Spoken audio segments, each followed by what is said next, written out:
19 her igen. Jeg vil bare lige vise en hurtig guide, hvordan man oversætter en subtitle. Du har subtitle workshop her, som du kan se.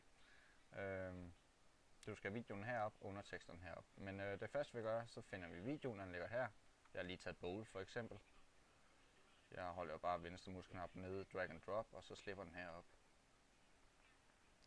Kommer der en lille film, der kører herhen.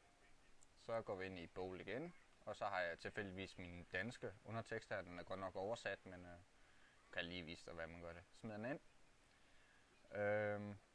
Så er det rigtigt, det du først skal lægge mærke til, det er simpelthen om tidskurven de passer med mundaflæsningen. Men vi prøver lige. Du kan så trykke her på for eksempel den her, så den springer automatisk hen i filmen. Det er nu meget dejligt ved den her subtitle workshop. Det kan man ikke i de andre. Men jeg prøver lige at trykke der og play. Og de passer sådan set. Men altså, der er sgu ikke så meget at sige til det. Det er simpelthen bare at komme i gang. Og så er det bare at sidde og oversætte hver linje. Der er nogle enkelte ting, du skal lægge mærke til.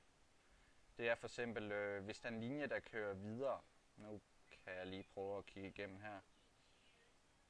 Der må være en her et eller andet sted. Ved du hvad, vi siger bare lige, det er den her linje. Hvis den her linje, den kører videre, så skal du huske at sætte sådan en her. Og så hernede også. Så at for eksempel, hvis der er en mand, der snakker over flere linjer, så skal du sætte dem her. Det plejer jeg i hvert fald at gøre, og det gør Mac også. Så, Men ellers er der bare at huske at starte med stort på hver linje. På nær, hvis der for eksempel er en sang eller et eller andet, så skal du ikke. Men ellers er det bare at skulle gå i gang. Ja, men held og lykke med det. Hej.